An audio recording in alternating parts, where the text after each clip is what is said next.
Mesdames et messieurs, très chers amoureux de l'émission La Jeunesse Interroge, bonjour, bonsoir et bienvenue sur votre plateau de La Jeunesse Interroge. Mesdames et messieurs, aujourd'hui nous avons l'honneur de recevoir un grand designer. Ouais, designer déjà, c'est comme ça qu'il a dit qu'on l'appelle en anglais. Mesdames et messieurs, il s'appelle Monsieur Daniel Mwamba.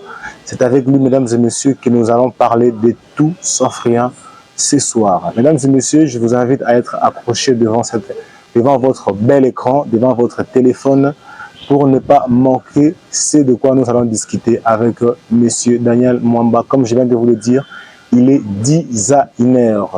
Il va nous en parler en long, en large. Et mesdames et messieurs, pour le plaisir de tous, et déjà un grand merci à mon manager, Monsieur Waka Floka, Steven Kalunga, le big manager. Je dis un grand merci aussi à Monsieur le président des Africains, mon manager, Monsieur Gloire Li Sembi. Un grand merci à vous. Mesdames et messieurs, comme je vous l'avais dit, retrouvons-nous juste après cet élément avec Monsieur Daniel Mwamba.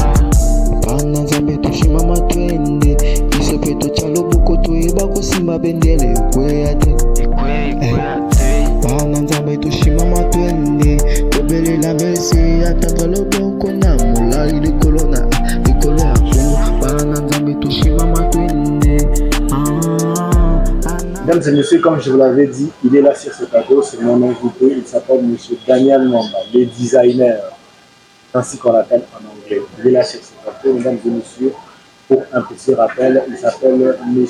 Daniel Mwamba. Pour un petit rappel, il est designer. Pour le plaisir de tous les Congolais, bonsoir monsieur le designer, M. Daniel Mwamba. Bonsoir monsieur le journaliste. C'est un grand plaisir de vous recevoir sur ce plateau. Que vous êtes là pour éveiller la jeunesse, non seulement la jeunesse, mais tous les Congolais. C'est un grand plaisir de vous recevoir sur notre plateau déjà aujourd'hui. Et pour commencer, le grand public qui est là devant vous, comme je vais présenter dès le début, j'ai dit que vous êtes designer. Pourtant, ce n'est pas la définition de ce que vous êtes. Alors, pour l'entendement et la bonne compréhension de tous les Congolais qui nous suivent en ce moment, je rappelle que Junior Ngandi, le partenaire, il est toujours branché en train de nous suivre. Veuillez vous présenter devant la caméra, comme ça, peut-être le Congolais va c'est Daniel, il est designer. Beaucoup de gens ne comprennent pas ce que ça veut dire designer. En tout cas, veuillez vous présenter et faire plaisir à tous les Congolais. Merci beaucoup, monsieur le journaliste.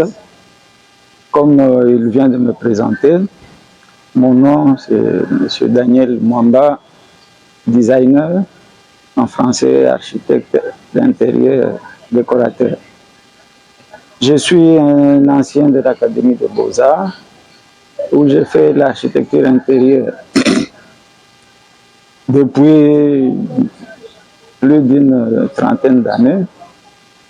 Et je suis en évolution, j'ai travaillé dans des entreprises de la place, entre autres Itenco Marbreza. J'ai travaillé aussi chez MC Design. J'ai travaillé en solo, j'ai travaillé à la Ratelesco, la voie d'Isaïe dans le temps. Ça, c'est tout un CV. J'ai travaillé à l'état-major général pendant 6 mois faisant la décoration lors de l'entrée de l'AFDEL dans notre pays. Et j'ai évolué en solo, j'ai fait le staff, j'ai fait beaucoup de choses jusqu'au jour d'aujourd'hui où je viens de lancer, de découvrir, de faire une conception. Une conception design veut dire une conception qui produit un objet qui répond à 3 critères, à savoir la beauté, la fonctionnalité et l'utilité. C'est cela qu'on appelle un objet design. celui qui conçoit de pareils objets est appelé designer ou un architecte d'intérieur en français.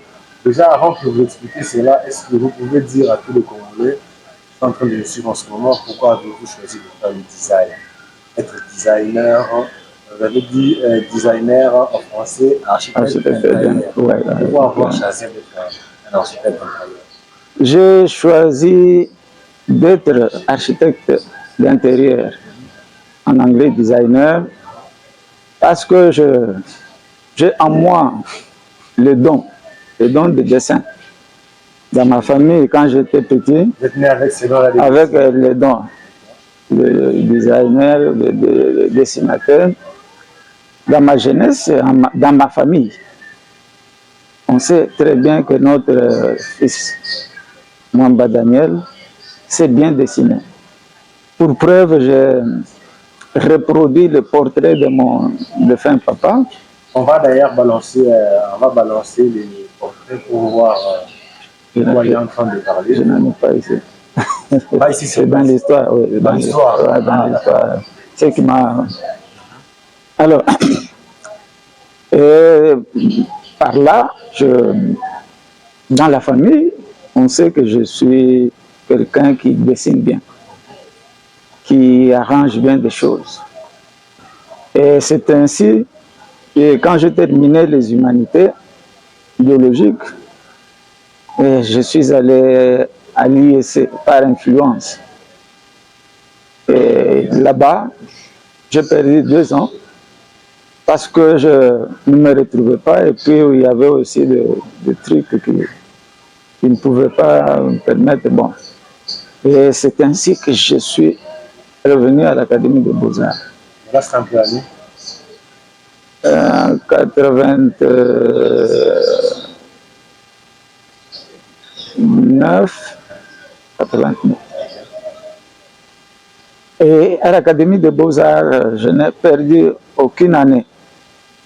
3 sur 3 pour les graduats. Dans le temps, il n'y avait pas le nouveau système. Pas encore la licence. Ouais.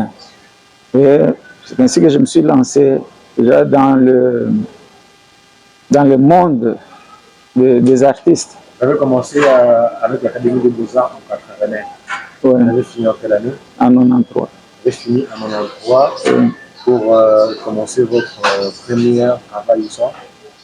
J'ai commencé le premier travail à la Ratelesco, la voix d'Isaïe. En 93 aussi? Oui, juste après avoir fini. Ouais. Et vous avez dit que ça fait 30 ans que plus de 30 ans que vous avez inscrit. Oui, ce métier. Est-ce que vous pouvez donner un conseil à tous ces jeunes qui envisagent aussi être architecte d'intérieur, designer, comme vous l'avez dit,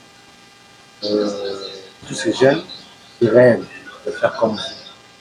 Est-ce que vous pouvez commencer avec un conseil?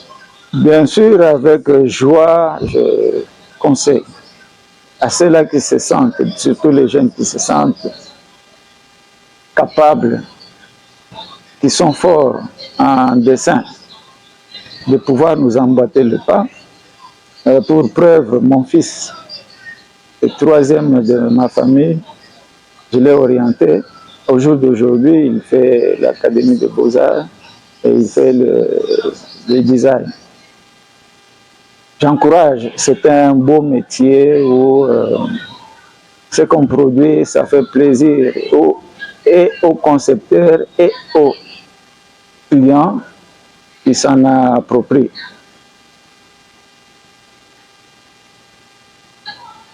Et puis notre pays a beaucoup de talents, de jeunes gens. Partout, à la cité, on voit des jeunes gens qui produisent des œuvres, qui ont la main très habile pour produire des chefs-d'œuvre. Peut-être faute de moyens, ils ne savent pas s'orienter vers le milieu académique où ils peuvent recevoir cette formation. Bon, nous avons toujours l'espoir que ça viendra un jour. Moi, avant de passer à autre chose, j'avais une question, juste une question curiosité de savoir est-ce que pour être architecte intérieur, il faut seulement avoir ces dons-là ou on peut aussi aller à l'Académie des Beaux-Arts et aussi devenir architecte intérieur. Comme par exemple, moi, je ne suis pas fort en dessin. Je peux aussi tomber amoureux de l'architecture. Je peux aussi, parce que j'ai suivi des missions, je suis tombé vraiment amoureux de ces métiers ou domaines et je peux aussi en faire. Est-ce que je dois me décourager parce que je n'ai pas ces dons-là de dessiner ou je dois aller à l'Académie des Beaux-Arts apprendre comment dessiner et devenir aussi un jour designer comme vous? Non, on dit que c'est en forgeant qu'on devient forgeron.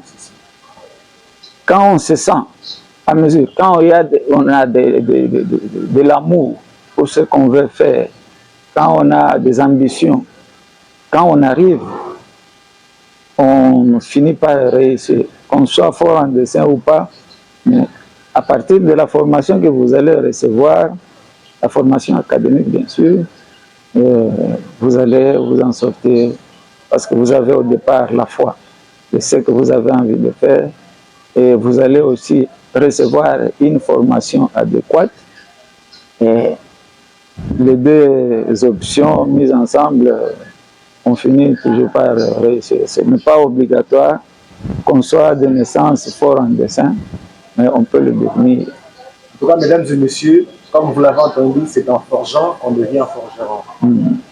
Cela ne demande pas seulement d'être né avec ses dons de dessiner ou être un bon dessinateur. La volonté déjà peut faire de vous un designer. Si vous voulez être un designer et que vous n'avez pas le don de dessiner, ne vous découragez pas. Allez-y à l'Académie des Beaux-Arts. Vous allez apprendre comment dessiner et un jour, vous serez fier d'être appelé monsieur le designer, comme monsieur Daniel qui est avec nous sur ce plateau. Déjà, un grand merci déjà par rapport à ce début déjà. On a déjà compris. Moi aussi, si j'avais aussi. Moi, dommage que le dessin, c'est pas mon truc. Moi, mon truc, c'est la caméra et puis parler, poser des questions. Déjà, je me sens plus à l'aise. Mais pour vous tous qui veulent être un designer, déjà, vous avez bien suivi les conseils de notre grand frère dans l'architecture intérieure. Monsieur Daniel, on va bien parler de ce que vous faites et de votre projet, bien que déjà au début, on n'a pas signalé que M. Daniel Mwamba-Pierre, M. l'ingénieur, il est venu avec un don. Je l'appelle un don, hein, c'est un projet pour lui qu'il est venu présenter au gouvernement et à la population congolaise. Un projet qu'on va vous le présenter déjà, on va vous montrer l'image.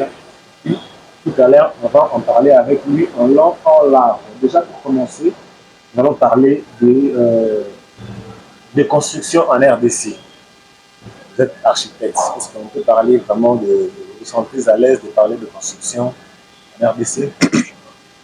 Bien sûr, en RDC, la construction fait son bonhomme de chemin. Déjà, pour commencer, pourquoi en RDC, les constructions ne sont pas structurées? Bon. Il y a des gens qui payent des parcelles,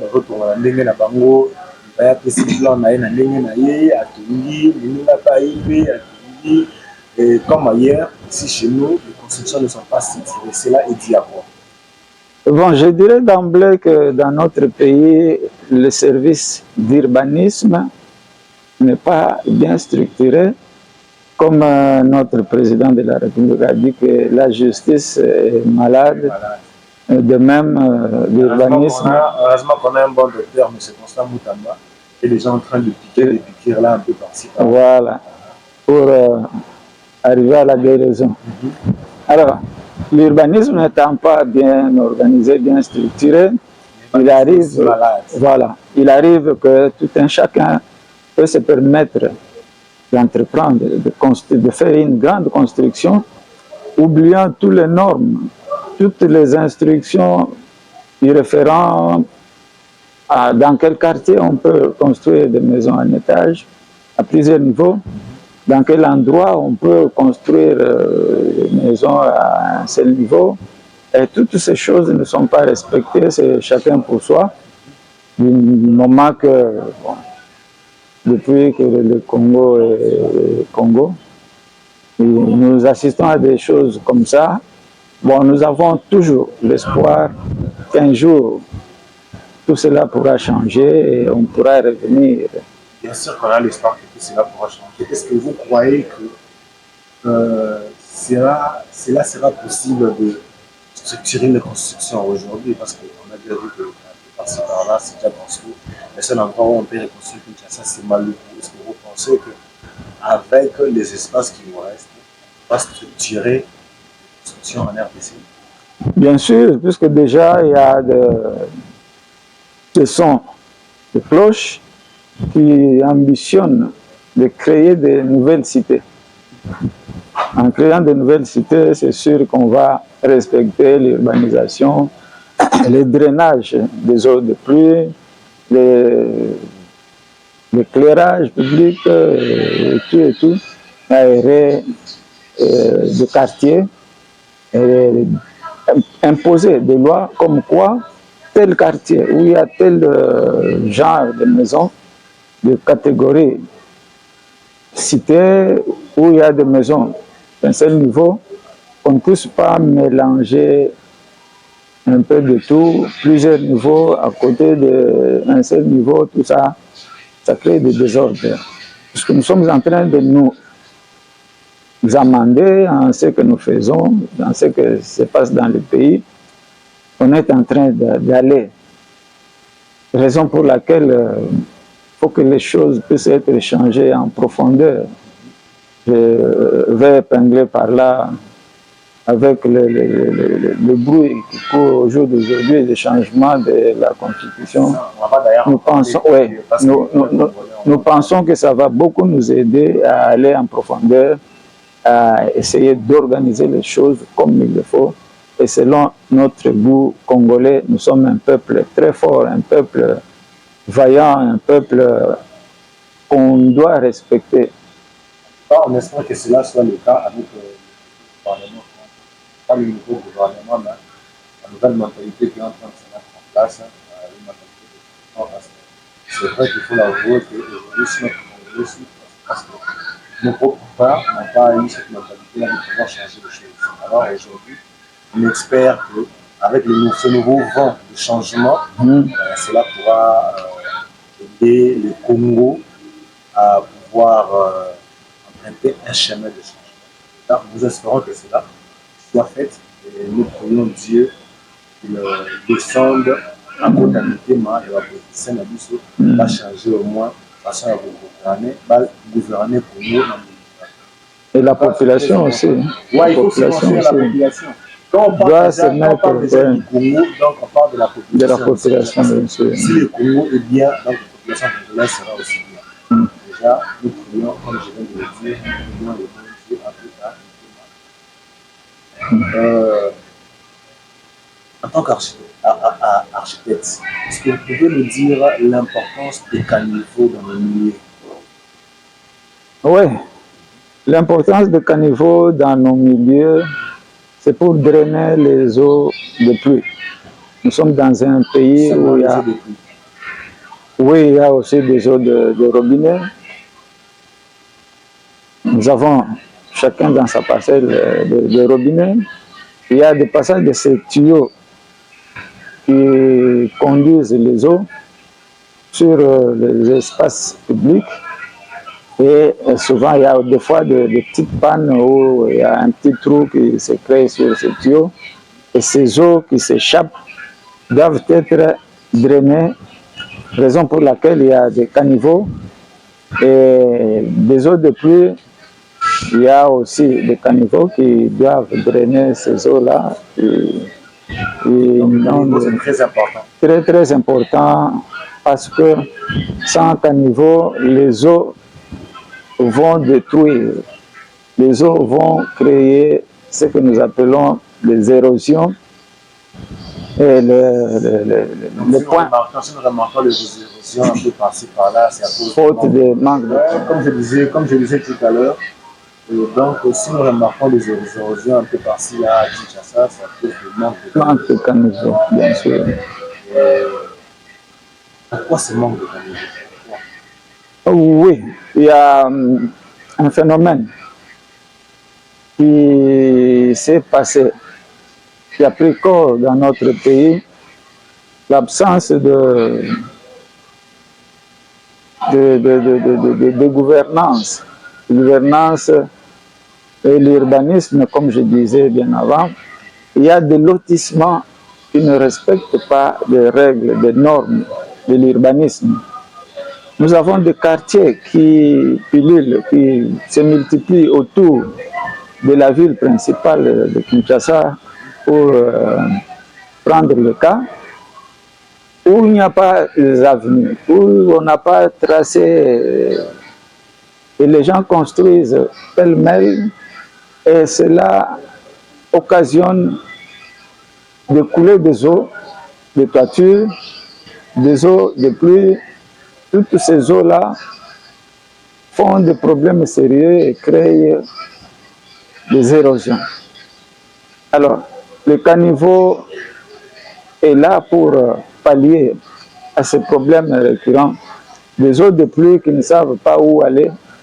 Alors, pour les drainer, pour les orienter vers les endroits où cette eau doit passer, on doit construire des caniveaux. Et la faute revient.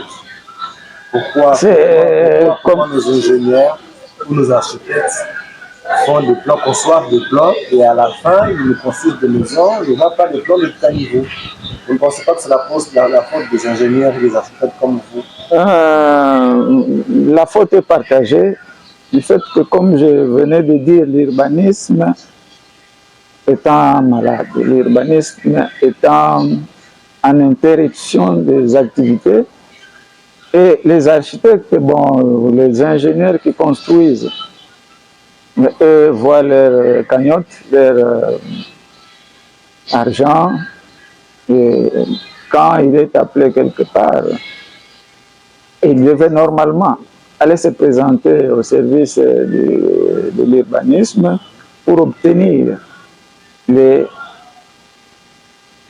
bonnes conditions, les permissions pour construire, et ensemble avec des topographes, des ingénieurs en construction, des architectes, ou construire ou ne pas construire. Mais ce n'est pas le cas. Comme je disais, la faute est partagée. Vous l'avez dit tout à l'heure, vous le répétez encore, la faute est partagée. Si vous donnez un conseil pour que cela ne s'arrête pas, parce qu'on doit en tout cas aimer nos quartiers, les protéger aussi. Déjà, les protéger déjà contre les érosions, parce que c'est les érosions qui touchent déjà en premier nos quartiers. S'il y a des érosions, on va pas habiter. Comme conseil, premièrement déjà, parce que vous avez dit que la faute est partagée aux ingénieurs architectes et au gouvernement. Donc, donner un conseil premièrement aux architectes et ingénieurs, puis vous donnerez un conseil au gouvernement. Quant à prodiguer un conseil à toutes ces catégories de personnes, les urbanistes, les ingénieurs, les architectes et notre gouvernement qui doit chapeauter tout cela, je me suis dit qu'on doit responsabiliser chaque service en ce qui le concerne, en commençant par l'urbanisme, en commençant par le cadastre, les ingénieurs, la corporation, les ingénieurs, architectes, topographes et tout ce monde-là, de se mettre en ordre, d'essayer de respecter les normes, les règles de jeu avant de construire. Quand demain vous allez obtenir votre cagnotte, vous devez vous conformer, vous devez expliquer à votre client qu'il a besoin de voir devant sa parcelle. Voilà. Dans des maisons, là où, quand on n'a pas de moyens, on pense à creuser des trous pour absorber les eaux de pluie qui peuvent, oui, qui peuvent créer des dégâts en coulant, en passant, en traversant plusieurs avenues, plusieurs maisons, plusieurs parcelles, je veux dire. Et les caniveaux, c'est sur des routes. Les routes, quand on construit une route, on doit penser à construire des caniveaux pour drainer les eaux de pluie, les eaux qui s'échapperaient des tuyaux de la régie des eaux. Et les eaux, par exemple, en cas de débordement des eaux, comme on entend parler sur d'autres cieux, les eaux qui débordent, les eaux de mer, de l'océan. Dans pareille chose, il faut construire des caniveaux. Construire des caniveaux au gouvernement congolais, ils doivent se mettre à réguler, à avoir un œil regardant sur ces services qui du reste dépendent de leur ressort. Ils sont des services de l'État. Quand je parle de cadastre, quand je parle de l'urbanisme, quand je parle de toutes ces choses, les ingénieurs, la corporation des ingénieurs, des architectes, toutes ces personnes-là sont chapeautées par le gouvernement. Il y a du reste le ministère de l'UTPR, qui est le ministère qui s'occupe de tous ces services, toutes ces catégories de corporations. Et il y a aussi un ministère d'urbanisme. Et ces ministères-là doivent se mettre ensemble, se tenir la main dans la main pour pouvoir édicter et mettre en vigueur les lois et règles qui doivent aider les gens à se conformer, parce que la population, sans des ordres à leur donner, peuvent faire n'importe quoi, abandonner la construction de caniveaux. Par exemple, pour ceux qui ont des moyens, ils creusent, ils construisent ce que nous appelons des puits perdus. Les puits perdus, c'est aussi pour drainer les eaux, les pluies, les eaux de nos tôles, de nos toitures, les orienter vers... Cela n'est pas la meilleure solution. Si c'est la meilleure solution, parce qu'on a les eaux, par exemple, de nos installations hygiéniques. Quand vous avez des puits perdus dans la parcelle, est-ce que cela va aider à ce que les eaux de pluie et les eaux... Est-ce que cela sera important, très important, plus qu'avoir un caniveau? Avoir un caniveau, quand on parle de caniveau, on voit la route, les avenues, toutes ces choses-là pour la circulation. Mais dans nos parcelles, c'est aussi très important d'avoir des puits perdus, d'avoir des puits tout court, pour recevoir, absorber les eaux. Cela n'a pas de conséquences. Non. Au contraire, ça aide à ce que les eaux d'une parcelle ne puissent pas déborder pour aller déranger le voisin, ainsi de suite. Mesdames et messieurs, chers architectes et ingénieurs, gouvernement, nous qui conseillent l'avenir des gens. Moi, si je dois rajouter quelque chose, on doit aimer nos milieux. Voilà la chef du quartier Bazin Awa. Dommage qu'aujourd'hui on parle plus de chef de rue. C'est aussi très triste parce que c'est cela aussi qui cause des désordres dans nos avenues. On verra quelqu'un sortir devant chez lui, créer de la poubelle, créer une grosse poubelle là devant chez lui et il ne s'inquiète pas la population. Et le gouvernement aujourd'hui s'intéresse bien à ça aussi, la population aussi regarde comme ça.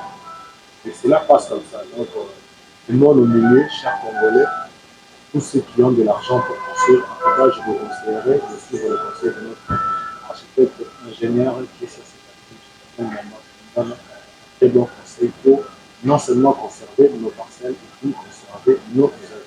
Là, je pense que le conseil est passé et le conseil sera mis en pratique. Un grand merci à vous, M.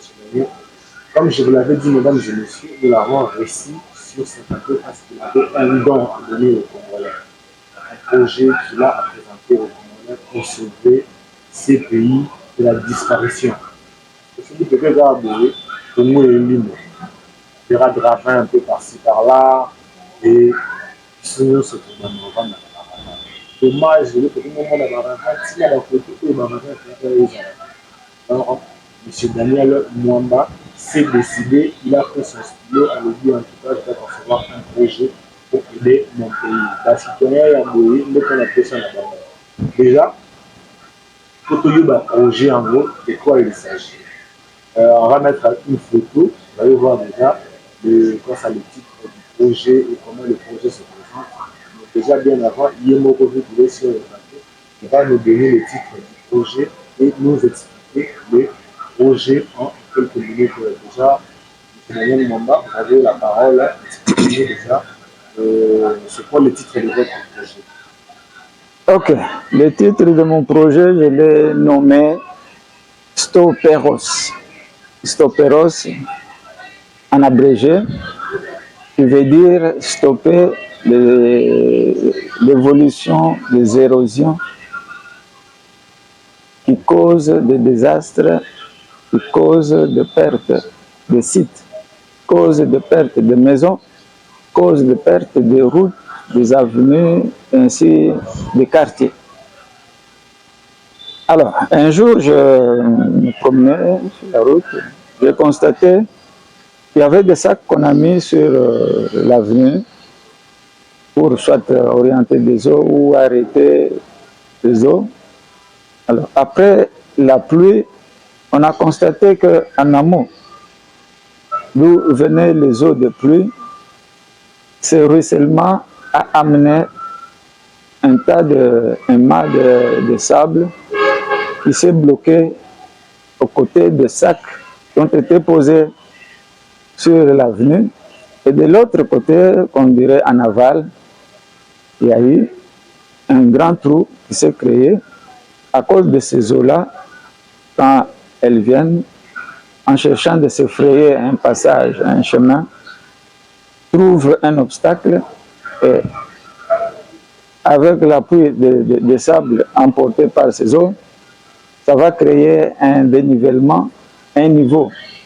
Et cette eau-là, quand elle franchit ce niveau, cet obstacle, ça tombe de l'autre côté, ça crée ce que nous appelons tête d'érosion.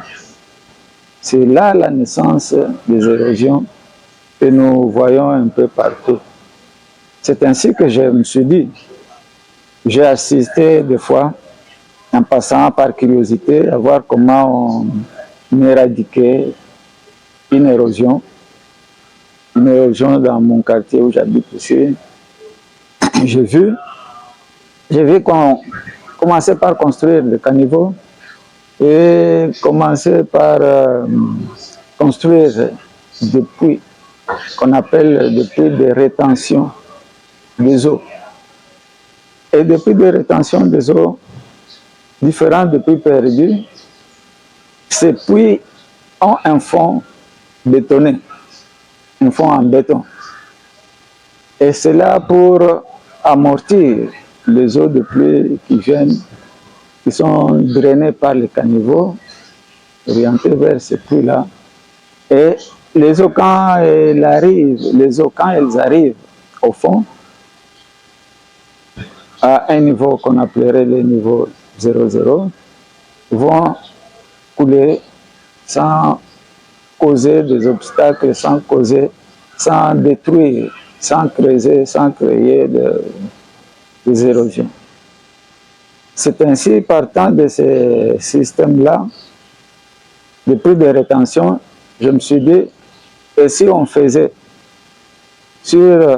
parce que dans notre pays, il y a beaucoup d'érosions, il y a même des érosions jusqu'au jour d'aujourd'hui qui sont en train de détruire nos quartiers, nos avenues, nos sites et tout.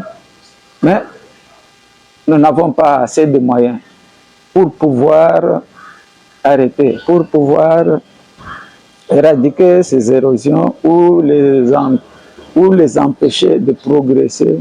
Heureusement que votre projet est là. Voilà.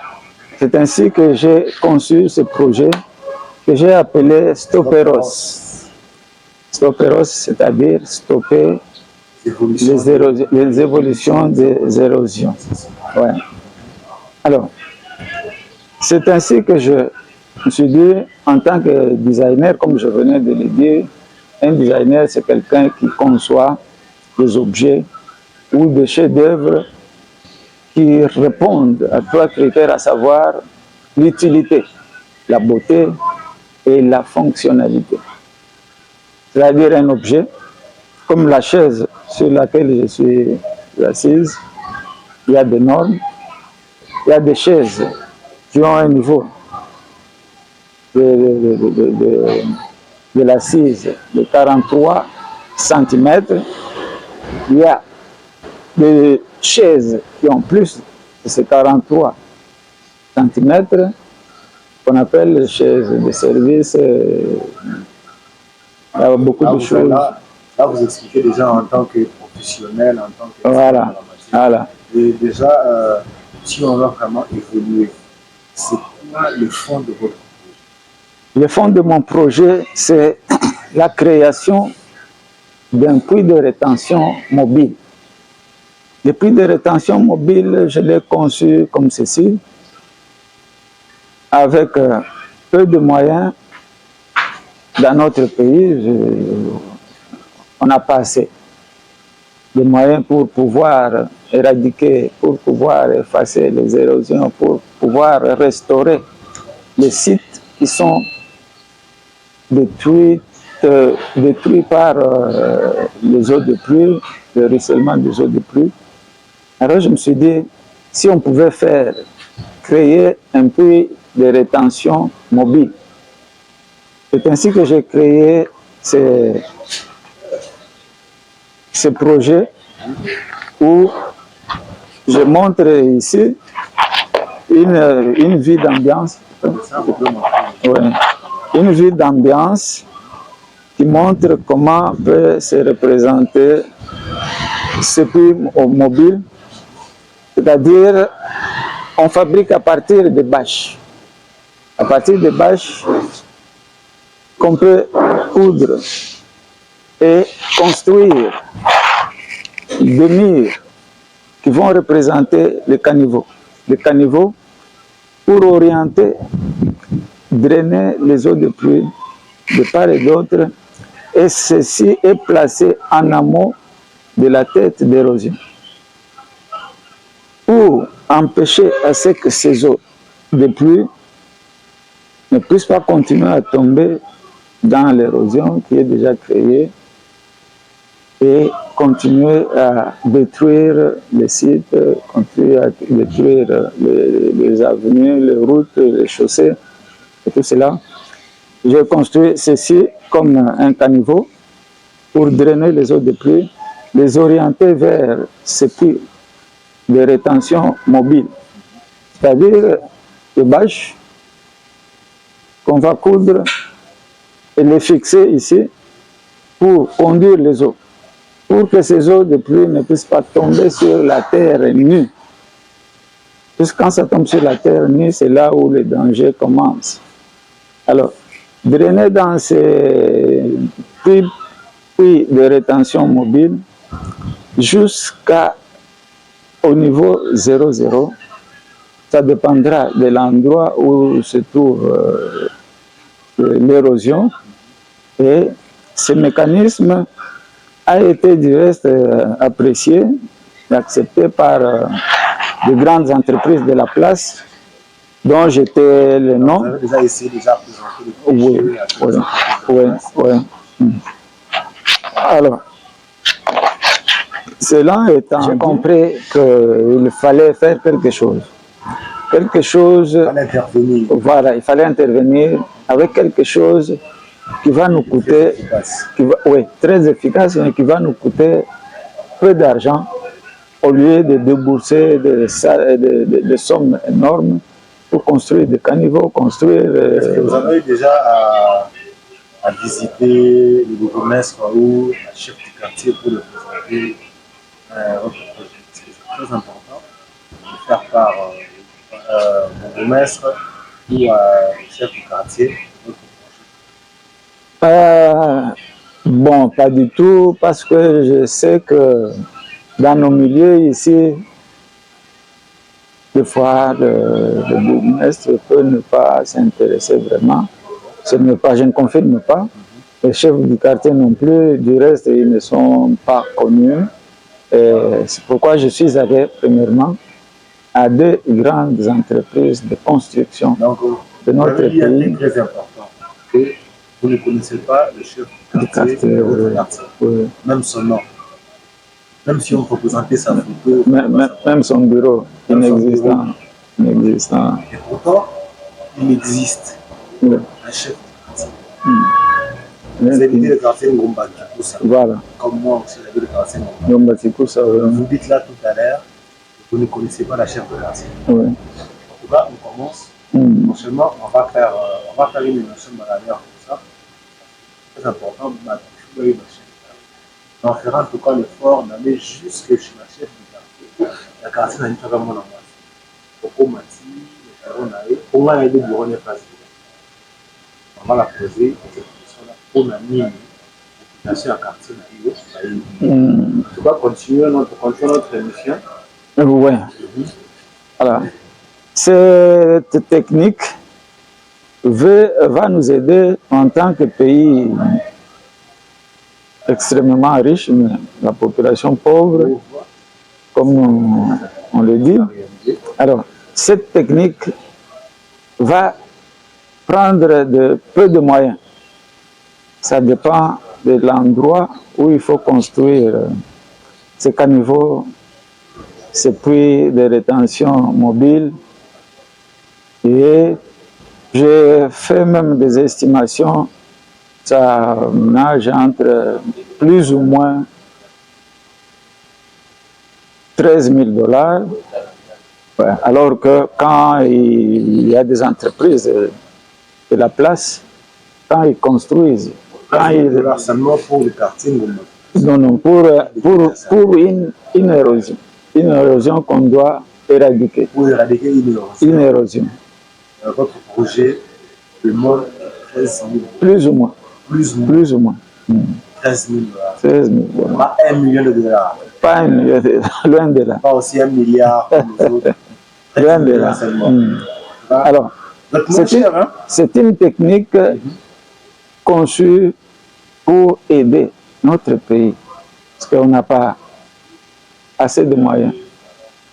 Notre budget, c'est bientôt que ça passe à 18 milliards, étant donné la grandeur de notre pays et tout, autant d'érosion que nous avons.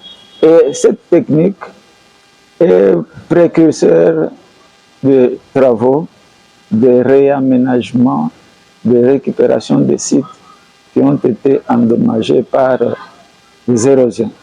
Parce que là, on peut travailler en toute quiétude, on ne sera plus sous pression, comme pour de grands travaux où on doit construire de longs caniveaux, où on doit construire des puits de rétention et toutes ces choses-là. C'est quoi l'intérêt du Congo? L'intérêt du Congo, on doit débourser plus ou moins 13 000 $. Ça déjà, on le confirme que c'est trop moins cher. Et aussi, dans le gouvernement, à la projet, nous en avons cher. Donc, c'est quoi l'intérêt de la Congo dans ce projet? L'intérêt à Congo dans ce projet, étant donné la pauvreté, l'argent qui est difficile et il y a beaucoup à faire avec l'argent. Et quand on peut déjà résoudre la situation, il y a l'érosion, et Kati Balabala, et Kati Zera, Mounen, et tout ça, nous devons profiter de pareilles techniques pour avancer tant soit peu, aller de l'avant, au lieu de débourser beaucoup d'argent pour de grands travaux à faire sur des érosions, et ainsi de suite. Mais la technique permet, c'est qu'on vienne, avec toute quiétude, récupérer, restaurer les sites qui ont été perdus, les routes qui ont été coupées par des érosions, des avenues, ainsi de suite. En tout cas, moi, je suis déjà partant. Mesdames et messieurs, projet est tellement important. La population congolaise va vous souffrir. Nous sommes à l'IPEN. Venez voir un peu à côté à Alessamba, à côté de Marine Wana, vous verrez comment les ravins ont changé, ont détruit les vies des autres. D'ailleurs, les lots, les matins, je suis vraiment ici pour faire l'émission, j'ai croisé une jeune sœur qui habitait en face de Selembao, à côté de Marine Wana. On a parlé, vite fait, je lui ai demandé comment la famille. Elle me dit que la femme n'a pas suspense, la femme n'a pas été pour ravin, ils ont dans le loupang.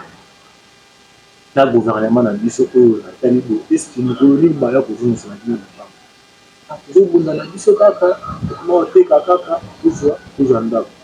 Imaginez-vous bato bazalaki na ndako na kamba kaka boye baseretrouve baza na ndako te po rafin moko boye ye bosoli bango lopango. En tout cas projet oyo eza important po soki projet oyo esili bato oyo baperdaki mapango na bango.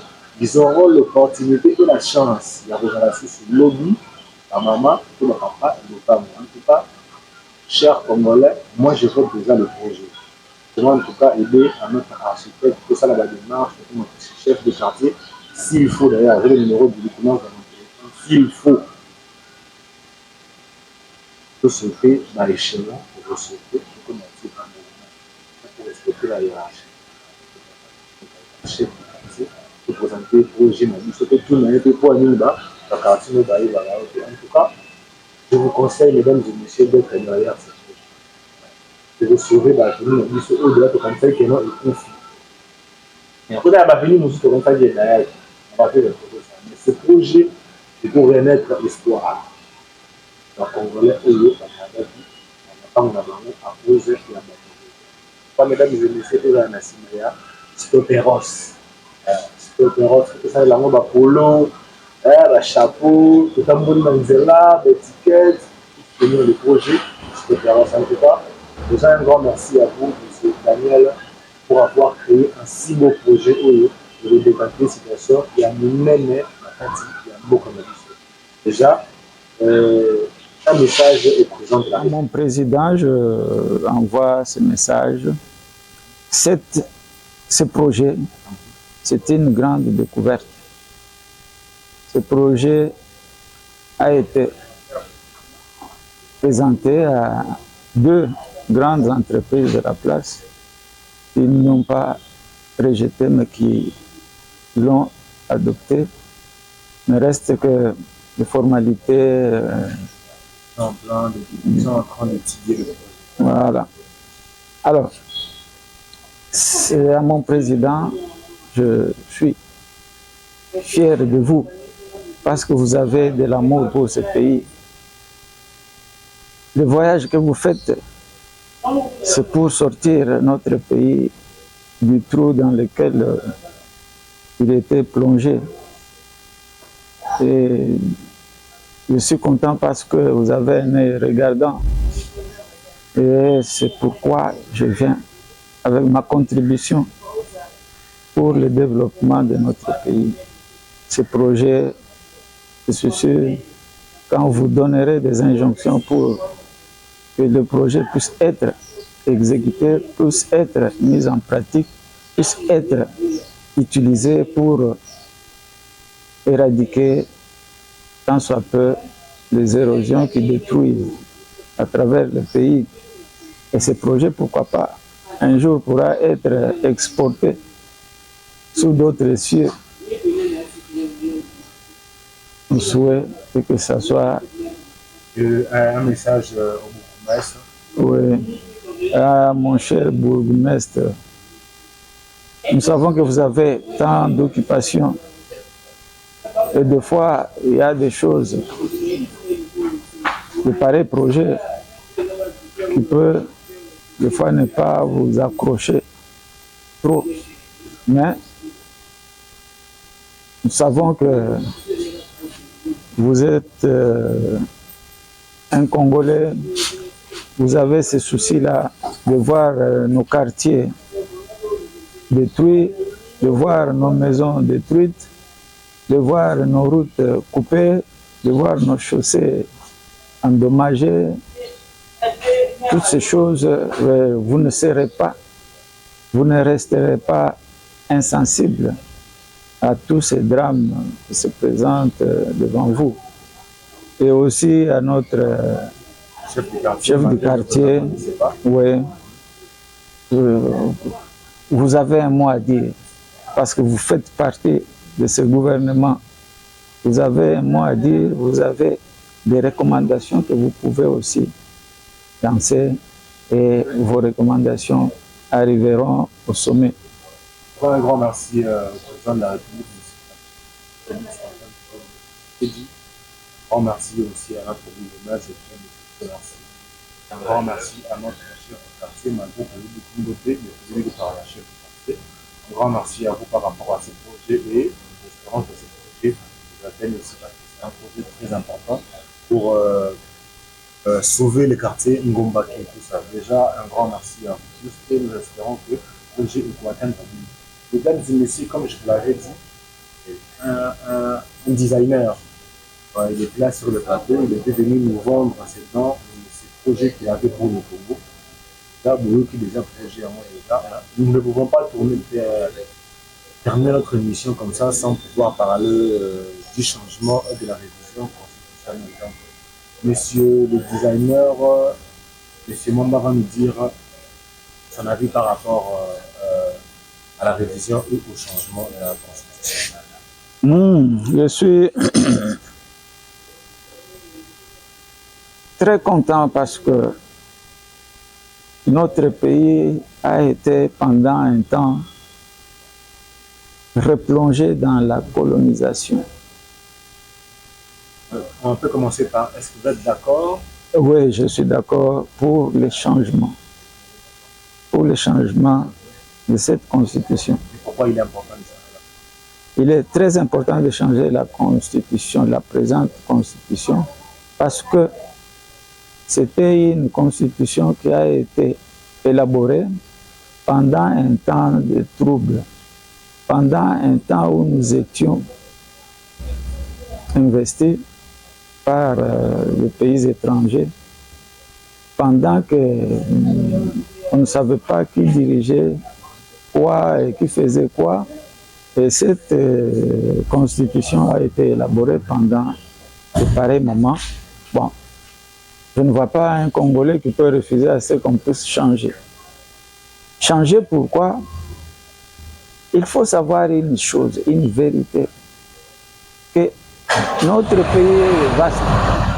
Je disais que l'actuelle constitution doit être changée impérativement parce que nous avons vécu dans notre pays ici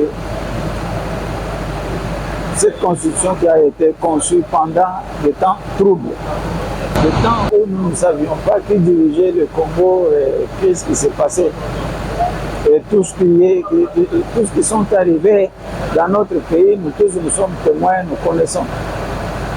Et un jour, on a entendu le président voisin donner des injonctions à la RDC qu'on doit protéger les minorités des étrangers qui sont dans notre pays. Et il y a quelques années où on a parlé de... Est-ce que pour ça, il faut changer la constitution pour ça? C'est seulement pour ça qu'on doit changer la constitution? Naturellement, parce que nous ne devons pas recevoir des injonctions, des dictats des pays voisins. Ils n'ont pas de leçons à nous donner. Du reste, ce sont des pays qui s'approchent à nos richesses et à tout ce que nous avons dans notre pays. Et nous avons appris, il y a quelques années, de l'implantation de la...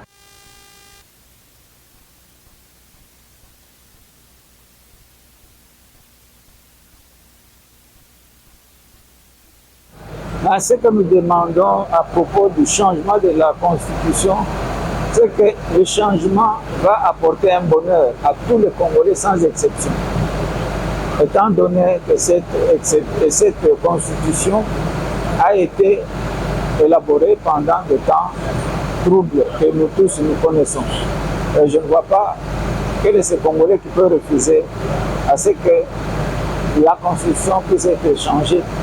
Et aussi, nous devons savoir que nous avons beaucoup à faire et le délai, le mandat actuel ne permet pas à ce qu'on puisse développer le pays. Et le changement de mandat nous retarde, nous fait reculer du fait que le nouveau qui arrive doit recommencer, ainsi de suite. Mais si on pouvait permettre à ce que le mandat puisse être un peu élargi, ça nous apporterait de bonheur à nous tous. Je suis sûr que ce que je dis, beaucoup de Congolais peuvent le partager aussi. Mesdames et messieurs, là c'était l'avis de notre architecte intérieur, M. Daniel Mwamba. À part qui est architecte, à la peu congolais. Après c'était avis par rapport au changement de la constitution, il a dit qu'il est d'accord. Et pour lui, le changement de la constitution va décanter beaucoup de situations. Donc il appelle à tous les Congolais d'être derrière le président Fachi pour changer la constitution. À Lobi et Belé, à Lobi, on a passé des époques où les pays voisins donnaient aux injonctions aux Congolais. On a passé des moments où les étrangers venaient s'accaparer de nos terres, en tout cas, pour que cela cesse. En tout cas, notre architecte nous conseille d'être derrière le président Fachi et derrière le changement de la constitution. En tout cas, mesdames et messieurs, on a un journaliste, on appelle ça Afi Nanga, mais je suis congolais. Je soutiens tout ce qui est pour l'avantage du Congo. En tout cas, ce qui changement à Congo et la constitution et décanter la situation dans Marambo à Congo, en tout cas, je suis derrière. Ce qui est que ça, la canon est créé ce trouble, en tout cas, je ne suis pas derrière. Ça n'engage que M. Daniel Mwamba. En tout cas, mesdames et messieurs, merci à tous parce que vous êtes très fidèles à votre émission, La Jeunesse Sainte-Rouge. Et un grand merci à notre big manager qui était derrière la caméra aujourd'hui, M. Steven Kalunga, Waka Floka, Balobi, pour la Robosama. Balobi Atabozate, tout ça, la caca. Il était là en tout cas. Un grand merci à lui, Tobosanité, à notre manager qui a recommencé. Nzela Nae, à formation, na NF. En tout cas, un grand merci à toi, les big managers, mais c'est tout ça du grand monde, le président africain. Un grand merci à toi. En tout cas, mesdames et messieurs, nous avons fait ça, un mot de la fin. Il y a une seconde à notre ingénieur. Et puis, avec moi déjà, retrouvons-nous à la fin. Comme mot de la fin, je dirais ceci. Et ce message est très important. Ce projet est très important. Si nous pouvons arriver à l'exploiter, arriver à l'inaugurer, arriver à le mettre en pratique, je suis sûr que tous les Congolais seront contents et ce projet pourra même être exporté sur d'autres cieux et ça fera du bien pour le travail combien noble que notre président de la République est en train d'abattre dans ses voyages, dans ses déplacements, dans ses sorties, tout pour que le Congo puisse changer et pour que le Congo puisse aller de l'avant. C'est ça notre souhait à nous tous, en tant que Congolais, en tant que patriotes. Et je vous remercie. Mesdames et messieurs, tout est bien qui commence bien et qui finit bien. L'émission Nabissé Banda qui vient. En tout cas, mesdames et messieurs, allez-y déjà sur la chaîne Sungi Base de télévision. Pour la émission, en tout cas pour l'intérêt à Mboka Nabisso. Surtout l'intérêt à Bamilé Nabisso, toujours vivre aux Anabarafin. En tout cas, comme je vous l'avais dit, moi et vous, qu'on se retrouve à la fin, mesdames et messieurs, je suis là pour désannoncer. En tout cas, l'émission Nabissé, les gars qui vient.